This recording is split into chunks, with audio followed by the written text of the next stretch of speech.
నమస్కారం. సత్య న్యూస్ కి స్వాగతం. ముందుగా ముఖ్యాంశాలు. దళిత యువకులు తలారి సత్యం చేపూరు రవిల మృతిపై సిబిఐ విచారణ జరిపించాలి. సంవత్సరం గడుస్తున్నా హత్యకు కారణమైన ఎమ్మెల్యే జీవన్ రెడ్డిపై కేసు నమోదు చేయకపోవడం అన్యాయం. నిరసనగా ఆర్మూర్ తహసీల్దార్ కార్యాలయం ఎదుట మృతుడు సత్యం తండ్రి దీక్ష.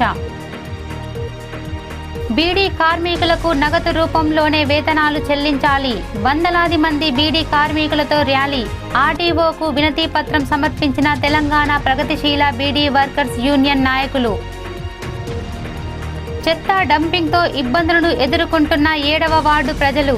చనిపోయిన కుక్కలు పందులను ఇక్కడే వేయటంతో దుర్గంధభరితంగా మారుతున్న పరిసరాలు పట్టించుకోని ప్రజాప్రతినిధులు, అధికారులు. జక్రన్పల్లి మండలం పడ్కల్లో నిమ్మల గంగారెడ్డి వ్యవసాయ క్షేత్రంలో రైతులకు అవగాహన సమావేశం. పాల్గొన్న వ్యవసాయ శాఖ జేడీ మోహన్ రెడ్డి. జక్రన్పల్లి మండల కేంద్రంలో అధికారులు చేనేత వస్త్రాలు ధరించి కార్యాలయాల్లో పాల్గొన్న ఎంపీడీఓ సీతామహాలక్ష్మి, తహసీల్దార్ గంగారం సిబ్బంది.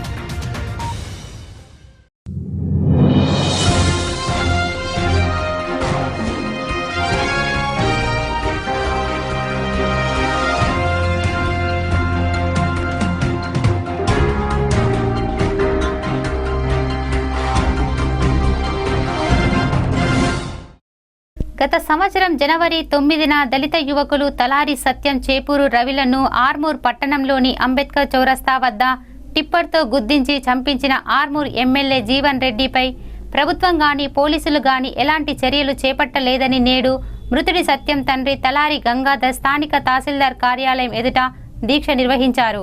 ఈ దీక్షకు టీడీపీ రాష్ట్ర అధికార ప్రతినిధి రాజారాం యాదవ్లతో దళిత సంఘాల నాయకులు, ప్రజా సంఘాల నాయకులు సాంఘీభావం తెలిపారు.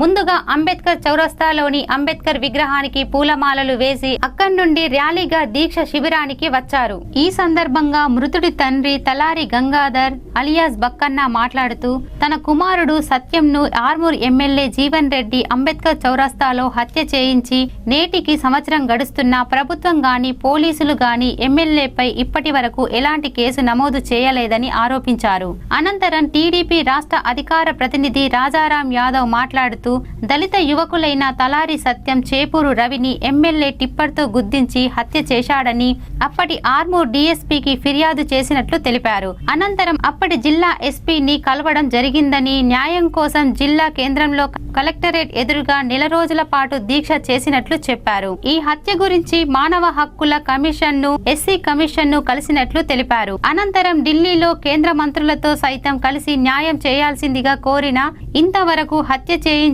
ఎమ్మెల్యే జీవన్ రెడ్డిపై కనీసం పోలీసులు ఎఫ్ఐఆర్ కూడా నమోదు చేయలేదని ఆగ్రహం వ్యక్తం చేశారు. హైకోర్టులో సైతం కేసు నడుస్తోందని చెప్పారు. ఎమ్మెల్యేపై ఎలాంటి చర్యలు తీసుకోకుండా ముఖ్యమంత్రి కేసీఆర్ కాపాడుతున్నట్లు ఆయన ఆరోపించారు. ఈ కేసును సిబిఐకి అప్పగించి విచారణ చేపట్టాలని ఆయన డిమాండ్ చేశారు. ఈ ధర్నా కార్యక్రమంలో నాయకులు సావెల గంగాధర్, పల్లపు వెంకటేష్, సిపిఐ జిల్లా నాయకులు కంచర భూమయ్య, టీసీ భోజన్న, కంచెట్టి గంగాధర్, గంగామోహన్ చక్రు తదితరులు పాల్గొన్నారు. సంవత్సరం అయిపోతున్నది. ఈ రోజు ఇంతవరకు కూడా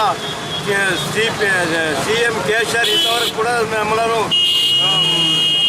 చేపట్టడం లేదు, కేసును ముందుకు నడిపించడం లేదు, తొక్కుతున్నారు వీళ్ళందరూ కలిసి. కవిత, సీఎం కేసీఆర్ ఇంతవరకు జీవన్ రెడ్డిని ఎన్కేసుకొని తిరుగుతున్నారు. జీవన్ రెడ్డి నా కుమారుని చంపించినాడు, అంబేద్కర్ కాడ చంపుతానని చెప్పి చంపినాడు. ఇంతవరకు కూడా దాని మీద చర్య తీసుకుంటాం లేదు. ఎందుకో మరి ఎందుకు జరిగిస్తున్నారు? ఇంతదాకా మేము ఇంత పోరాడుతున్నాము, ఇంత ముందుకు పోతున్నాము, అయినా కానీ తొక్కుతా ఉన్నారు. సిబిఐ విచారణ జరిపించలేరు. నా కుమారుని గురించి నా కుమారుని సిబిఐ విచారణ జరిపించాలని సీఎం కవితను కోరుతున్నాము. దేశంలో పుట్టని కిందకున్నది మేము. సీఎం ఏం చేస్తున్నాడు, కవిత ఏం చేస్తున్నారు, మన డిస్టిక్ ఎంపీ. మేము దళితులము, మేము దళితులం అంటే దరిద్రమే ఉన్నాం ఆ లోకంలో. మమ్మల్ని ఇంత చిన్న చూపుడు ఎందుకు మా మీద ఇంత కక్ష కట్టిండ్రు? దాని సమక్ష ఇప్పుడు సిబిఐ ఎంక్వైరీ జరిపించాలి.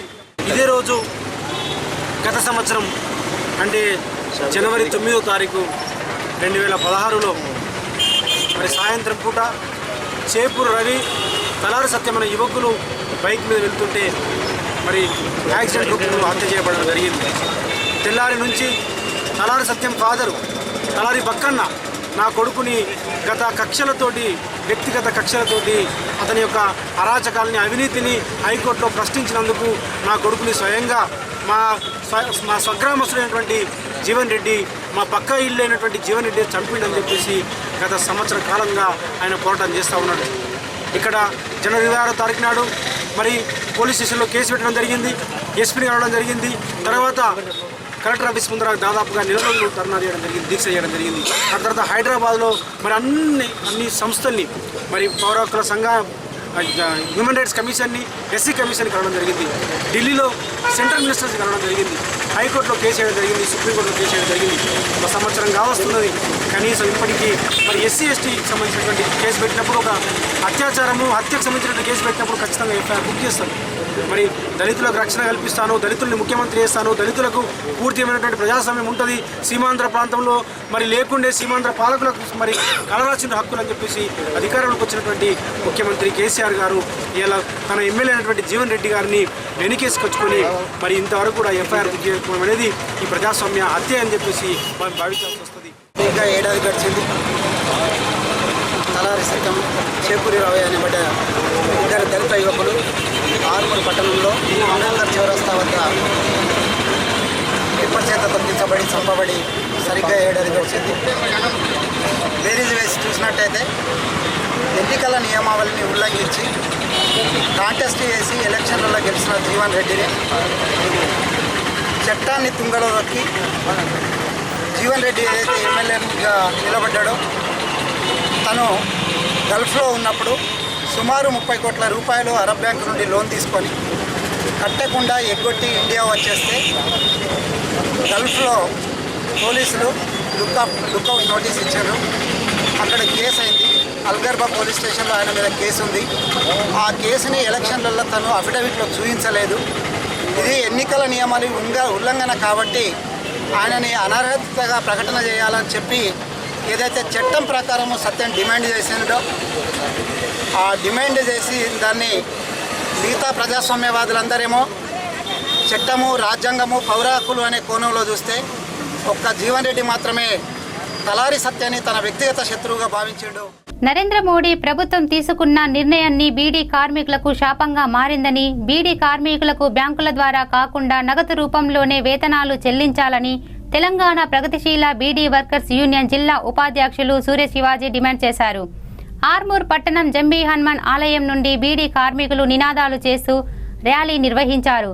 తహసీల్దార్ కార్యాలయంలో ఆర్డీఓ శ్రీనివాస్ కు వినతి పత్రం సమర్పించారు. ఈ సందర్భంగా సూర్య శివాజీ మాట్లాడుతూ కేంద్రం పెద్ద నోట్లను రద్దు చేసి నగదు రహిత చెల్లింపు జరపడంతో బీడీ కార్మికులు తీవ్ర ఇబ్బందులు ఎదుర్కొంటున్నారన్నారు. గత 2 నెలల నుండి బీడీ కార్మికులకు వేతనాలు అందక ఇబ్బందులకు గురి అవుతున్నారని, బీడీ కార్మికులలో 190% మంది నిరక్షరాస్యులని, వీరికి బ్యాంకులు, ఏటీఎం కార్డులు అంటేనే తెలియదని ఆయన చెప్పారు. బీడీ కార్డులతో బీడీ కార్మికులు ఇంటి పేరు, భర్త, తండ్రుల పేర్లతో తప్పుగా నమోదయ్యాయని, దీంతో బీడీ కార్డులతో ఒక పేరు ఆధార్ కార్డులో మరొక పేరుగా ఉండడంతో బ్యాంకుల్లో ఖాతా తెరవడానికి ఇబ్బందులను ఎదుర్కొంటున్నారన్నారు. అలాగే అన్ని గ్రామాలలో బ్యాంకులు లేకపోవటంతో ఖాతా తెరవడానికి అడ్డంగా మారాయన్నారు. ఇకనైనా కేంద్రం స్పందించి బీడీ కార్మికులకు నగదు రూపంలోనే వేతనాలు చెల్లించేలా చర్యలు తీసుకోవాలని, కేంద్రం స్పందించకుంటే పెద్ద ఎత్తున ఆందోళనలు చేపడతామని ఆయన హెచ్చరించారు. ఈ కార్యక్రమంలో బీడీ కార్మికులు ఆర్ సత్యనారాయణ, చిట్టక్క, సురేందర్, లక్ష్మీనారాయణ, రాజమణి, రాజశ్రీ, పద్మ, నారాయణ, బీడీ కమిషన్దారులు, బీడీ కార్మికులు పాల్గొన్నారు. కేంద్ర ప్రభుత్వం తరపున నరేంద్ర మోడీ నోట్లను రద్దు చేస్తున్న ప్రకటించారు. 50 రోజుల్లో దేశంలో ఉన్నటువంటి కార్మికుల, ప్రజల, కష్టజీవుల, శ్రమజీవుల కష్టాలన్నీ తీర్తే అన్నారు. ఇప్పటికి 2 నెలలు గడిచినా ఎక్కడేసిన గొంగడి అక్కడే అన్నట్లుంది. నరేంద్ర మోడీ యొక్క నిర్ణయం తెలంగాణలో ఉన్నటువంటి 7 లక్షల మంది బీడీ కార్మికులకు శాపంగా మారింది. నరేంద్ర మోడీ నోట్ల రద్దు కట్టే ముందు మన తెలంగాణలో బీడీ కార్మికులందరికీ నెల బట్టుబడులు నగదు రూపంలో వచ్చేటివి. అట్లాగే గ్రామీణ ప్రాంతాల్లో పనిచేస్తున్న కార్మికులందరికీ ఏ కష్టం వచ్చినా కమిషన్దారులు మేనేజ్మెంటు రాత్రి 10 గంటలకు పోయినా ఉదయం 5 గంటలకు పోయినా బట్టబడలు ఇచ్చేవాళ్ళు. కానీ నోట్ల రద్దు తర్వాత బ్యాంకుల ద్వారానే లావాదేవీలు జరపాలని కేంద్ర ప్రభుత్వం యొక్క ఉత్తర్వు వల్ల ఈరోజు 4 నెలలు గడిచిపోయినా బీడీ కార్మికులందరికీ బట్టబడలు లేక తమ కుటుంబంలో అనేక ఆర్థిక ఇబ్బందులకు గురవుతున్నారు. ఎందుకంటే బ్యాంకులకు పోయి లైన్లో నిల్చుండి చదువురాని కార్మికులు రాయించుకున్న తర్వాత చిల్లర లేవని కొందరు, నో క్యాష్ అని కొందరు బోర్డు పెట్టడం వల్ల గ్రామాలకు పోయి ఆ రోజు కూలీతో పాటు ప్రయాణ ఛార్జీలు కూడా నష్టపోతున్నారు. అంతేకాకుండా 100% ఉన్నటువంటి పేద కార్మికులు తమ పిఎఫ్ నంబర్ వచ్చినప్పుడు కులం పేరా, ప్రాంతం పేరా లేదా భర్తలు తండ్రుల పేర్లు చాలా తప్పులుగా నమోదైనాయి. ఆధార్ కార్డు ఉన్నదాని ప్రకారం తీయాలా, తప్పుగా తీయాలా, తెల్లక అయోమయ పరిస్థితుల్లో కార్మికులు అంటున్నారు. ఇకనైనా కేంద్ర ప్రభుత్వం తక్షణమే స్పందించి గతంలో ఇచ్చినట్లుగానే నగదు రహిత బట్వాడాలు ఇవ్వాలని, నగదు రూపంగా కాకుండా నెల నెల బట్వాడాలు ఇవ్వాలని మా తెలంగాణ ప్రదేశీల బీడీ వర్కర్స్ యూనియన్ ఐఎఫ్టీ తరఫున భారత ప్రధానమంత్రి గారికి ఆర్డీఓ గారి ద్వారా 1000 మంది కార్మికులతో ధర్నా చేసి మెమోరాండం ఇస్తున్నాం. మీరు గమనించాలి, స్త్రీలు నడి రోడ్డు మీదకి వచ్చారంటే వాళ్ళకి ఎన్ని రకాలమైన ఇబ్బందులు ఉన్నాయో మీరు గమనించాలి. మరి నరేంద్ర మోడీ గారి పెద్ద నోట్ల రద్దును మేమందరం ఇష్టం ఉన్నా ఇష్టం లేకున్నా స్వాగతించాము. కానీ పెద్ద నోట్ల వల్ల చిన్న కుటుంబాలు చిన్నాభిన్నం అవుతున్నాయని చెప్పేసి పెద్దలు గమనించడం లేదు. మరి ఈ రోజుల్లో బీడీ కార్మిక వ్యవస్థ అనేది చాలా చిన్న వ్యవస్థ. ఇందులో 90% నిరక్షరాస్యులు ఉంటారు, గ్రామీణ ప్రాంతంకు చెందిన వాళ్ళు ఉంటారు. మరి వాళ్ళందరికీ కూడా పిఎఫ్ ఇచ్చే టైంలో కులం పేరుతో ఇవాళ ఫర్ ఎగ్జాంపుల్ లక్ష్మి ఉంటే కాపు లక్ష్మి అని రాసినాము. ఇవాళ ఏమవుతుందంటే ఆ కాపు లక్ష్మి పేరు మీద నంబర్ ఉంది, ఆమె ఇంటి పేరు వేరే వచ్చింది కాబట్టి బ్యాంకులో డబ్బులు రావడం లేదు. మరి అలాగే ప్రాంతం పేర, కులం పేర ఉన్నాయి. మరి ఇంతవరకు పిఎఫ్ కమిషనర్ గారికి అయ్యా మా పేర్లు సరిచేయమంటే ఇప్పటి వరకు గతి లేదు. కానీ మరి బీడీ కార్మికుల డబ్బుల్ని బ్యాంకులో వేస్తే సుమారు మీరు గమనించండి, ఏటీఎంల దగ్గర ప్రొద్దున 6 గంటల నుంచి రాత్రి 12 గంటల వరకు రైలు ఉంటుంది. మరి మహిళా కార్మికులు రాత్రి 12 గంటలకు మరి పోయి డబ్బు తెచ్చుకోవడం సాధ్యమా? అలా కాకుండా ఈ గ్రామీణ ప్రాంతంలో ఏటీఎంలు కానీ బ్యాంకులు కానీ చాలా తక్కువ రూపంలో ఉన్నాయి. మరి మీరు ఒకవేళ నగదు రహితం ప్రపంచం చేస్తామంటే చాలా సంతోషం. కానీ దానికి మీరు ప్రత్యామ్నాయాలు ఏర్పాటు చేసి తర్వాత మమ్మల్ని నగదు రహితకి రమ్మనాలి. మరి ఇప్పటి వరకు కూడా గల్లీలలో ఏటీఎంలలో డబ్బులు లేవు, పెద్ద బ్రాంచుల్లో డబ్బులు లేవు, డబ్బులు ఉంటే చిల్లర లేవు. ఒక 1000 రూపాయలు వచ్చిన బట్వాడకు మేనేజర్ ఏమంటుండు, ఇంకో 1000 రూపాయలు తెచ్చి 1000 కొండవమ్మంటున్నాం. మరి మేము సామాన్య కారగిళ్ళము, మా దగ్గర 1000 రూపాయల గతి లేవంటే ఇంకో 1000 రూపాయలు ఎక్కడి నుంచి తెచ్చి మీకు 2000 తీసుకెళ్తాం. దయచేసి మీరు ఇదంతా ఆలోచించి బీడీ కార్మికులంటే దినసరి వేతనం కిందికి వస్తారు కాబట్టి డైలీ వేజెస్ కింద బీడీ కార్మికులను మినాయించి వీళ్ళందరికీ కూడా ఇంతకు మునుపు లెక్కనే నగదు రూపంలో చెల్లించాలని చెప్పి మేము ఐఎఫ్టీ అనుబంధ సంస్థతోని బీడీ కార్మికులము, బీడీ కమిషన్దారులందము ప్రభుత్వానికి విజ్ఞప్తి చేస్తున్నాం. ఒకవేళ మీరు కనుక స్పందించకపోతే పెద్ద ఎత్తున ధర్నాలు చేసి కేంద్ర ప్రభుత్వం దిగొచ్చే వరకు ధర్నాలు చేస్తామని హెచ్చరిస్తున్నాం. బీడీ కార్మికుల ఐక్యత, బీడీ కమిషన్దారుల ఐక్యత. ఆర్మూర్ మండలం మామిడిపల్లి నిమ్మల గార్డెన్లో వ్యవసాయ అభివృద్ధి, రెవెన్యూ రికార్డు, పసుపు, ఎర్రజొన్న సమస్యలపై రైతులతో అఖిలపక్ష నాయకులు రౌండ్ టేబుల్ సమావేశాన్ని నిర్వహించారు. రైతులకు అన్యాయం చేస్తున్న ప్రభుత్వాన్ని ఊరేగిస్తారని అఖిలపక్ష నాయకులు మండిపడ్డారు. కేంద్ర ప్రభుత్వం నిధులను రాష్ట్ర ప్రభుత్వం విడుదల చేయాలని డిమాండ్ చేశారు. ప్రజలకు హాని కలిగించే టొబాకో బోర్డును ఏర్పాటు చేసిన ప్రభుత్వం ఆరోగ్య భద్రతనిచ్చే పసుపు పంట బోర్డును ఏర్పాటు చేయలేదని అఖిలపక్ష నాయకులు మండిపడ్డారు. ఆర్మూర్ మండలం మామిడిపల్లి నిమ్మల గార్డెన్లో పసుపు, ఎర్రజొన్న, రెవెన్యూ రికార్డు, వ్యవసాయ అభివృద్ధి సమస్యలపై రైతులతో అఖిలపక్ష నాయకులు రౌండ్ టేబుల్ సదస్సును నిర్వహించారు. ప్రభుత్వం రైతుల పక్షాన ఉండాల్సింది పోయి అన్యాయం చేస్తుందని, దీన్ని ప్రజలు సహించబోరని, ప్రభుత్వాన్ని ఊరూరా ఊరేగిస్తారని అఖిలపక్ష నాయకులు మండిపడ్డారు. 50 సంవత్సరాల నుండి ఆర్మూర్ ప్రాంతంలో పసుపు పంటను పండిస్తున్న పసుపు బోర్డును ఏర్పాటు చేయలేదని, నేషనల్ అగ్రికల్చర్ మార్కెట్ ను ఏర్పాటు చేయాలని డిమాండ్ చేశారు. పసుపు పంట రైతుల కమిటీని ఏర్పాటు చేసి శాసనసభలో ప్రవేశపెడతామన్నారు. కేంద్ర ప్రభుత్వం నిధులను రాష్ట్ర ప్రభుత్వం విడుదల చేయాలని అన్నారు. ప్రభుత్వం రైతులకు సమగ్ర సర్వే నిర్వహించాలని, భూచట్టాలపై చర్యలు జరిపించాలని వారు డిమాండ్ చేశారు.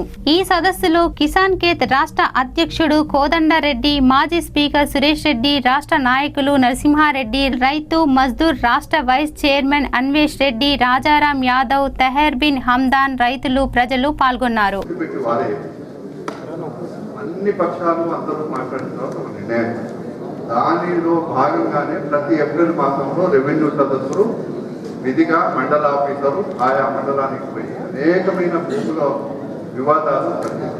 దాంట్లో సాదా పరిణామాల విషయం అప్పుడు రఘువీరారెడ్డి గారు నాకు కొన్ని ప్రాంతాలకు వెళ్ళబట్టే సాదా పరిణామాల విషయంలో కొన్ని మధ్యలో ముఖ్యమంత్రి గారు అనౌన్స్మెంట్ చేసిన తర్వాత లక్షల దరఖాస్తులు వచ్చాయో ఎన్ని పరిష్కారమైందో తెలియదు. కానీ ఒకటి సాదా పరిణామాల విషయంలో నేను ప్రభుత్వానికి సూచన చేసింది ఏమిటంటే, ఎవరైతే అమ్మినరో ఆయన వచ్చి రెవెన్యూ సదస్సులు కొన్ని ఆయన ఎందుకు రాడు అంటే భూమి ధర పెరిగిపోయింది కాబట్టి మేమేమన్నామంటే, సాక్షులు ఎవరైతే ఉంటే కానీ సాదా పరిణామాలు లేదా ఆ గ్రామస్తులు ఎవరైనా ఉంటే, ఇది కొన్నది ఎవరి ఆధీనంలో గ్రామస్తులకు అందరికీ కాబట్టి గ్రామస్తుల స్టేట్మెంట్ ఆధారంగా వాళ్ళకి పట్టా చెప్తే బాగుంటుందని చెప్పినాం. ఈ లోపల స్టేట్ వెళ్ళిపోయింది. రెండవది మేమేం సూచన చేసినామంటే, ఇది పర్మనెంట్గా జమాబందీ సిస్టమ్ ఉండాలి అని. జమాబందీ పెట్టడం వల్ల మనం పూర్వం నుంచి కూడా ఎవరైనా ఒక గట్టు పంచాయతీ కానీ, పట్టా పంచాయతీ కానీ, లావణి పట్ట కానీ ఈ సమస్య ఏదైనా ఉంటే ₹2 రెవెన్యూ స్టాంప్ పేపర్ పెట్టి తెల్లకాయల మీద దరఖాస్తు పెడితే ఆ రోజే అక్కడికక్కడ పరిష్కారం అయ్యే మార్గాలు జమాబందీ ద్వారా జరిగేది. అవి మళ్ళీ జమాబందీ సిస్టమ్ తీసుకురావాలని మా రిక్వెస్ట్. పెంచడానికి ఇప్పుడే నరసింహారెడ్డి గారు చెప్పినట్టు దాంట్లో నూనె పరికిమంది ఏదైతే అన్నారో అది బాగుపడాలా, మార్కెట్లలో దానికి విలువ రావడానికి ఏం చేయాలో దానిపై రీసెర్చ్ చేయాలి. అనేకమైన అంశాలు దానిపై ఉన్నా మరి నేను అనేక సందర్భాల్లో అప్పుడు ఇప్పుడు వెళ్ళినప్పుడు చూస్తూనే ఉంటా. యూనివర్సిటీలు అక్కడ కరీంనగర్కి వెళ్ళి, హైదరాబాద్కి వెళ్ళి స్టూడెంట్స్ వస్తారు, చూసిపోతారు, కానీ అక్కడ ఉన్న వాళ్ళంతా కూడా బయట రావటం లేదంటే దానికి కారణాలు ఈ జిల్లాలో యంత్రాంగం ప్రభుత్వం పట్టించుకోవటం లేదు. రెండోది మనకు రైతులుగా మనకు అవగాహన లేదు. అందుకు మొదటి చర్య మనం ప్రభుత్వాన్ని అడగకంటే మొదలు మనం చేయవలసిన పని.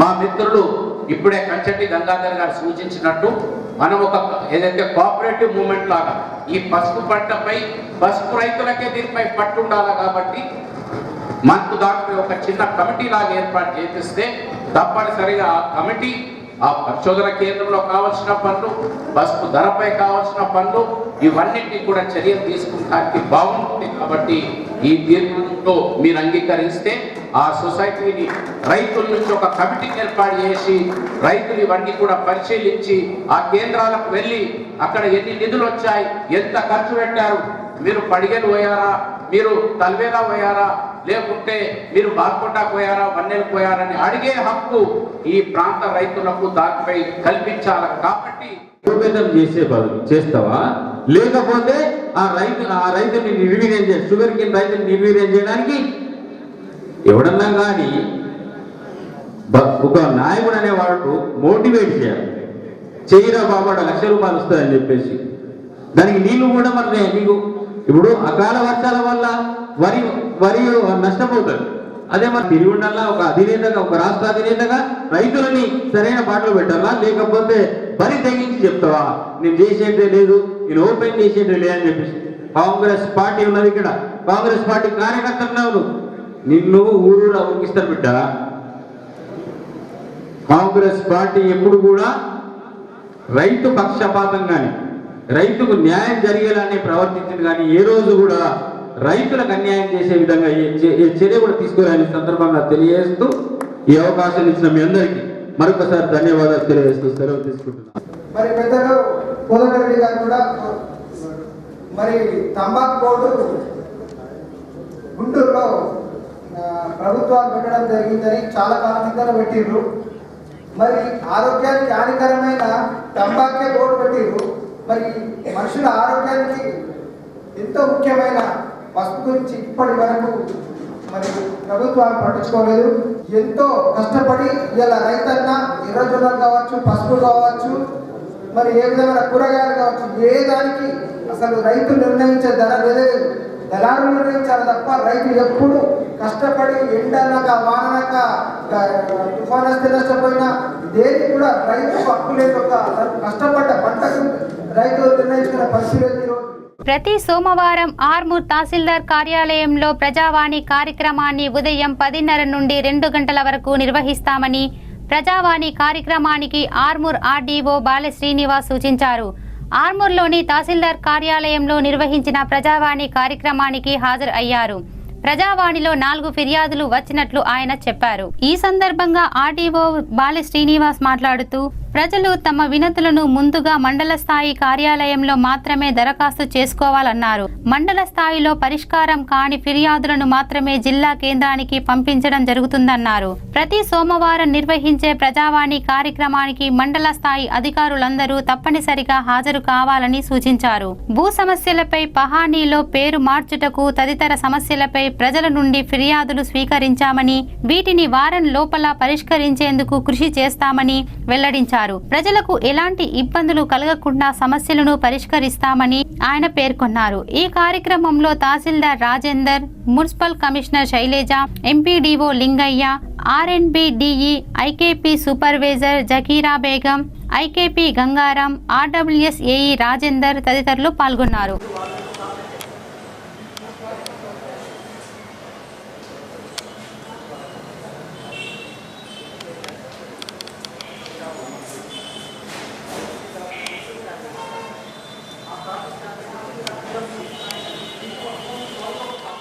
దేశంలోని నల్లధనాన్ని బయటకు తీసుకురావడానికి కేంద్ర ప్రభుత్వం పెద్ద నోట్ల రద్దు నిర్ణయం తీసుకుందని, నల్లధనం రూపుమాపడంతో దేశం ఆర్థికంగా బలపడుతుందని విద్యార్థులు వెల్లడించారు.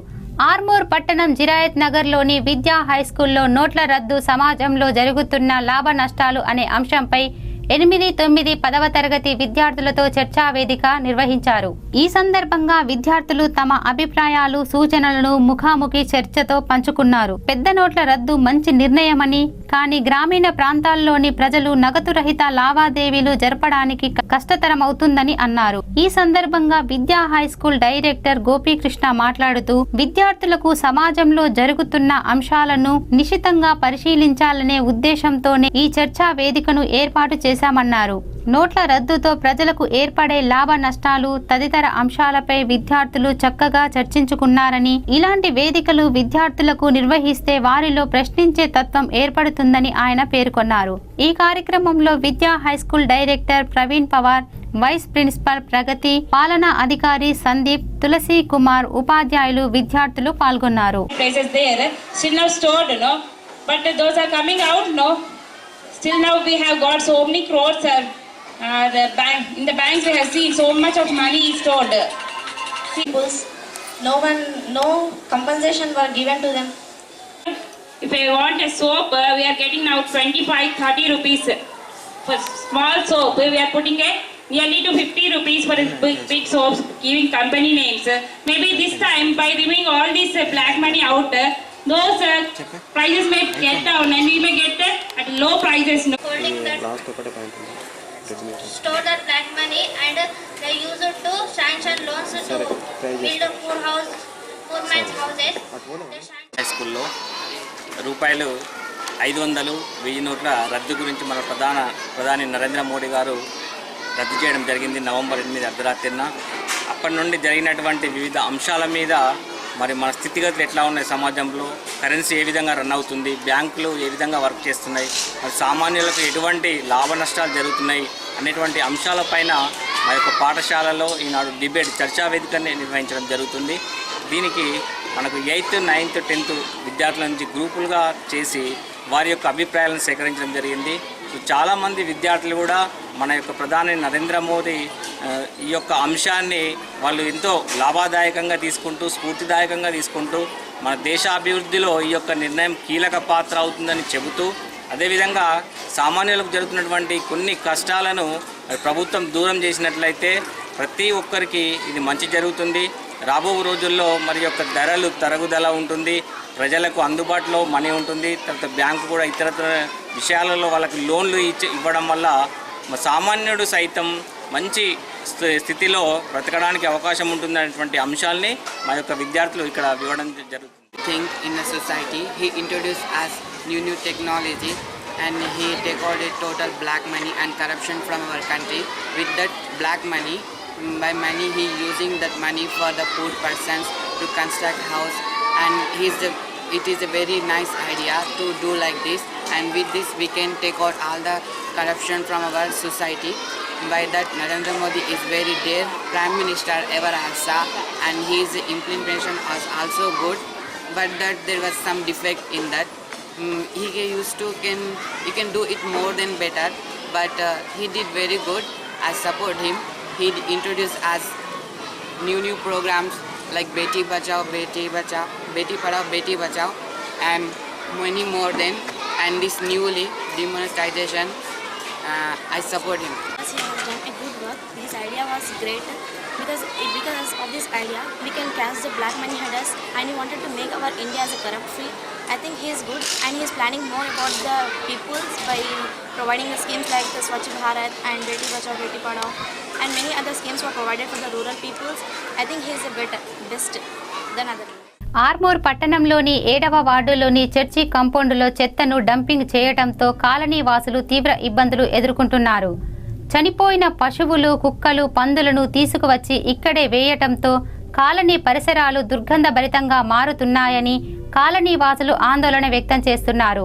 ఇక్కడ చెత్త వేయకుండా చూడాలని కాలనీ వాసులు మున్సిపల్ అధికారులను కోరుతున్నారు. ఈ సందర్భంగా కాలనీ వాసులు మాట్లాడుతూ 7వ వార్డు చర్చి కాంపౌండ్ ప్రహారీ గోడ దగ్గర కాలనీలోని చెత్తను వేస్తున్నారని, చెత్తను మున్సిపల్ సిబ్బంది ఇక్కడ డంపింగ్ చేస్తుండటంతో నడవడానికి తీవ్ర ఇబ్బందులను ఎదుర్కొంటున్నామని ఆవేదన వ్యక్తం చేస్తున్నారు. చెత్త పేరుకుపోవటంతో పందులు స్వైర విహారం చేస్తున్నాయని, దీంతో దోమలు విజృంభించి వ్యాధులు వ్యాపిస్తున్నాయని చెప్పారు. అలాగే కాలనీలో చనిపోయిన కుక్కలు, పందులను తీసుకువచ్చి ఇక్కడే వేయటంతో దుర్గంధభరితంగా తయారవడంతో నడవలేని పరిస్థితి నెలకొందన్నారు. స్థానిక కౌన్సిలర్ కు ఎన్నిసార్లు విన్నవించినా పట్టించుకోవడం లేదని, ఇకనైనా అధికారులు స్పందించి తగు చర్యలు తీసుకోవాలని కాలనీ వాసులు కోరుతున్నారు.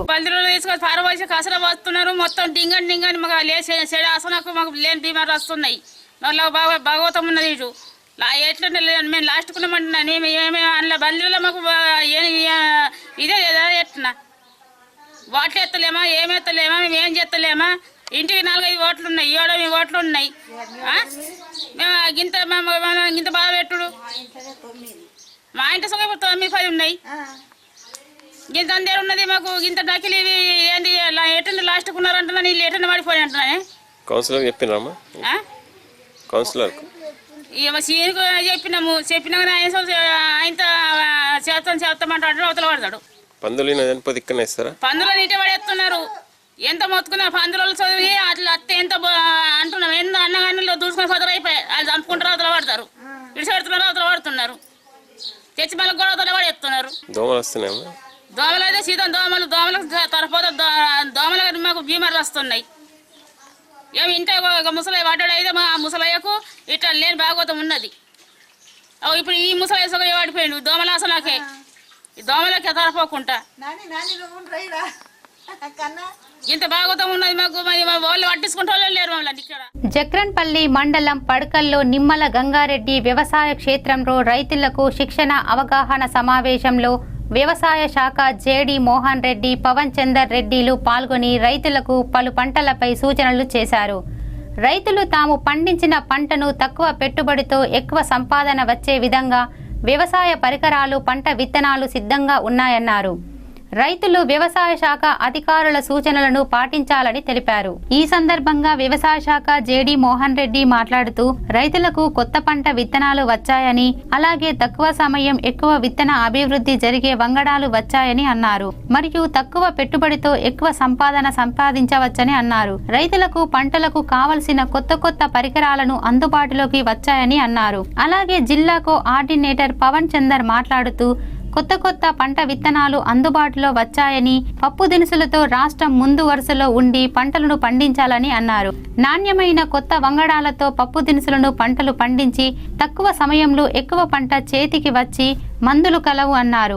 ఈ కార్యక్రమంలో వ్యవసాయ శాఖ అధికారులు సంజీవ్ కుమార్, ప్రవీణ్, చైర్మన్ నాగుల శ్రీనివాస్, పుప్పాల శ్రీనివాసులు, నిమ్మల గంగారెడ్డిలు పాల్గొన్నారు. ఇక్కడ కంది విస్తీర్ణం తక్కువ ఉంది కాబట్టి ఏరియా ఎక్కువ ఉంటే మీరు అన్నట్టు ఇక్కడ నుంచి ప్రపోజల్ పంపించేవాళ్ళము. ఆర్మూర్ది మన జిల్లాకు ఒకటే కౌంటర్ ఓపెన్ అవుతుంది కాబట్టి అది ఎక్కువ విస్తీర్ణం బోధన్ ఏరియాలో ఉంది కాబట్టి బోధన్లో ఈ ప్రొక్యూర్మెంట్ సెంటర్ ఏర్పాటు చేయడం జరుగుతుంది. ఇంకొకటి ఏఎంసీ నిజామాబాద్లో అంటే ఈనాం ఉంది కాబట్టి డైరెక్ట్ పర్చేస్ సెంటర్ ఉంది కాబట్టి అక్కడ కూడా ఇంకో సెంటర్ ఏర్పాటు చేయడం జరుగుతుంది. అది కూడా కలెక్టర్ దృష్టి తీసుకెళ్ళి కలెక్టర్ ద్వారా ఆ ప్రపోజల్ పంపించి అక్కడ కౌంటర్ ఈ వీక్లో ఏర్పాటు చేయడానికి మేము కృషి చేస్తామని మీకు చెప్తున్నాను. ఆర్మూరు మార్కెట్ కమిటీ, అదేవిధంగా నిజామాబాద్ మార్కెట్ కమిటీ, బోధన్ ఈ 3 కౌంటర్లలో ఈ ప్రొక్యూర్మెంట్ సెంటర్లు ఏర్పాటు చేయడానికి కలెక్టర్ దృష్టికి గవర్నమెంట్ దృష్టి కూడా పంపించడం జరుగుతుంది. ఈ రేంజర్ల గ్రామ లింగారెడ్డి రైతు ఇది మన పందులను పారదోలే మిషన్ యంత్రాన్ని కనుగొన్నాడు. అది అందరికీ కొనడం సాధ్యమవుతలేదు, ఎందుకంటే దాని ధర చాలా కాస్ట్ ఎక్కువ ఉంది, 28,000 అవుతుంది. కావున ఈ పందుల బెడద ఉన్న రైతు సోదరులు దాన్ని కొనలేని పరిస్థితి ఉన్నది. ఎందుకంటే ఈ ప్రభుత్వం కూడా దీన్ని చొరవ తీసుకొని ఒక 50% సబ్సిడీ ఇవ్వగలిగితే అది అందరి రైతులకు కూడా ఉపయోగకరంగా ఉంటుంది. కావున ప్రభుత్వం దీన్ని దృష్టిలో పెట్టుకొని ఆలోచించి ఒక నిర్ణయం తీసుకుంటే రైతులకు ఎంతో ఉపయోగం చేసిన వారు అవుతారు. తప్పకుండా రైతులు వాళ్ళ పంటను కాపాడుకునే వాళ్ళు అవుతారు. జగ్రన్పల్లి మండల కేంద్రంలో అన్ని కార్యాలయాల్లో ఎంపీడీఓ సీతామహాలక్ష్మి, తహసీల్దార్ గంగారాం సిబ్బంది చేనేత వస్త్రాలు ధరించి కార్యాలయాల్లో విధులకు హాజరయ్యారు. చేనేత వస్త్రాలు ధరించి చేనేత వృత్తి కళాకారులను ప్రోత్సహించడంలో భాగంగా ప్రభుత్వం ప్రతి సోమవారం చేనేత వస్త్ర దినంగా ప్రకటించింది. ఈ సందర్భంగా జగ్రన్పల్లి తహసీల్దార్ గంగారాం, ఎంపీడీఓ సీతామహాలక్ష్మిలు మాట్లాడుతూ ప్రతి ఒక్క ప్రభుత్వ ఉద్యోగి సోమవారం తప్పకుండా చేనేత వస్త్రాలు ధరించాలని కోరారు. అలాగే ప్రజలకు గల సమస్యల వినతి పత్రాలు స్వీకరించారు. మరియు ఎంపీడీఓ సీతామహాలక్ష్మి, ధర్మారెడ్డిలు అధ్యక్షతన ఈజీఎస్ పనులపై సమీక్ష నిర్వహించారు. పంచాయతీ కార్యదర్శులు అనుకున్న సమయానికి వ్యక్తిగత మరుగుదొడ్ల టార్గెట్ను పూర్తి చేయడంలో ఫీల్డ్ అసిస్టెంట్లు, కారోబర్లు ఉదయమే విధులకు హాజరు కావాలని ఆదేశించారు. చరవాణిలో ఎప్పటికప్పుడు సమాచారం తనకు అందించాలని ఎంపీడీఓ సీతామహాలక్ష్మి కోరారు. క్షేత్రస్థాయిలో పర్యటన చేస్తానని చెప్పారు. బాధ్యతగా విధులు నిర్వహించని వారిపై వేటు వేస్తామని తెలిపారు. ఈ కార్యక్రమంలో పంచాయతీ కార్యదర్శులు, కారోబర్లు, ఫీల్డ్ అసిస్టెంట్లు పాల్గొన్నారు. జగ్రన్పల్లి మండలంలో పనిచేస్తున్నటువంటి ప్రభుత్వ ఉద్యోగులందరూ, ఎంఆర్ఓ ఆఫీస్లో ఉన్నవాళ్ళు, ఎండిఓ ఆఫీస్లో ఉన్నవాళ్ళు, Panchayati Raj, education department, irrigation, all departments ఉద్యోగులందరికీ రిక్వెస్ట్ చేయడం ఏమనగా తప్పకుండా ప్రతి సోమవారం ఖాదీ వస్త్రాలు ధరించి మరి డ్యూటీలకు హాజరు కావాలని ఇందు మూలంగా తెలియజేయడం అయింది. ఫీల్డ్లో ఉండాలి.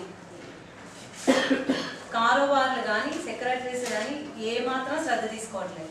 అసలు ఎన్ని అవుతున్నాయి, డబ్బులు ఎంత ఉన్నాయి, అసలు కన్స్ట్రక్షన్లో ఎన్ని ఉన్నాయి, ఎంతమంది వర్క్ చేస్తున్నారు అనేది ఎవరి దగ్గర ఇన్ఫర్మేషన్ లేదు. ప్రతిరోజు సెక్రటరీస్ నాకు ఫోన్ చేయాలి ఈవినింగ్, ఆ రోజు ఎన్ని ఐహెచ్ఎల్ స్టార్ట్ అయ్యాయి, ఎన్ని ప్రోగ్రెస్లో ఉన్నాయో చెప్పాలి. ముగ్గురు కూడా మాట్లాడుకొని ఫీల్డ్ అసిస్టెంట్, కారోబార్ అంటే మనకి సెక్రటరీస్ 3 GPs ఒకళ్ళు, 2 GPs ఒకళ్ళు ఉన్నారు కాబట్టి ఒక రోజు ఒక జీపీకి, ఇంకో జీపీకి వెళ్ళండి. 8 మీరు మాత్రం ఫీల్డ్లో ఉండాలండి. మాకు ఆ కారణం ఈ కారణం చెప్పొద్దు, ఎవరికి సెలవు ఇవ్వలేదు, సెలవు అడగొద్దు, నాకు చెప్పకుండా సెలవు పెడితే మాత్రం ఊరుకోండి, ఫోన్ చేస్తాను. వార్తలు ముగించే ముందు ముఖ్యాంశాలు మరోసారి. దళిత యువకులు తలారి సత్యం, చేపూరు రవిల మృతిపై సిబిఐ విచారణ జరిపించాలి. సంవత్సరం గడుస్తున్నా హత్యకు కారణమైన ఎమ్మెల్యే జీవన్ రెడ్డిపై కేసు నమోదు చేయకపోవడం అన్యాయం. నిరసనగా ఆర్మూర్ తహసీల్దార్ కార్యాలయం ఎదుట మృతుడు సత్యం తండ్రి దీక్ష. బీడీ కార్మికులకు నగదు రూపంలోనే వేతనాలు చెల్లించాలి. వందలాది మంది బీడీ కార్మికులతో ర్యాలీ. ఆర్టీఓకు వినతి పత్రం సమర్పించిన తెలంగాణ ప్రగతిశీల బీడీ వర్కర్స్ యూనియన్ నాయకులు. చెత్త డంపింగ్తో ఇబ్బందులను ఎదుర్కొంటున్న 7వ వార్డు ప్రజలు. చనిపోయిన కుక్కలు పందులను ఇక్కడే వేయటంతో దుర్గంధభరితంగా మారుతున్న పరిసరాలు పట్టించుకోని ప్రజాప్రతినిధులు, అధికారులు. జక్రన్పల్లి మండలం పడ్కల్లో నిమ్మల గంగారెడ్డి వ్యవసాయ క్షేత్రంలో రైతులకు అవగాహన సమావేశం. పాల్గొన్న వ్యవసాయ శాఖ జేడీ మోహన్ రెడ్డి. జక్రన్పల్లి మండల కేంద్రంలో అధికారులు చేనేత వస్త్రాలు ధరించి కార్యాలయాల్లో పాల్గొన్న ఎంపీడీఓ సీతామహాలక్ష్మి, తహసీల్దార్ గంగారం, సిబ్బంది. ఈ వార్తలు ఇంతటితో సమాప్తం. తిరిగి రేపటి వార్తల్లో మళ్ళీ కలుద్దాం. అంతవరకు సెలవు. నమస్కారం.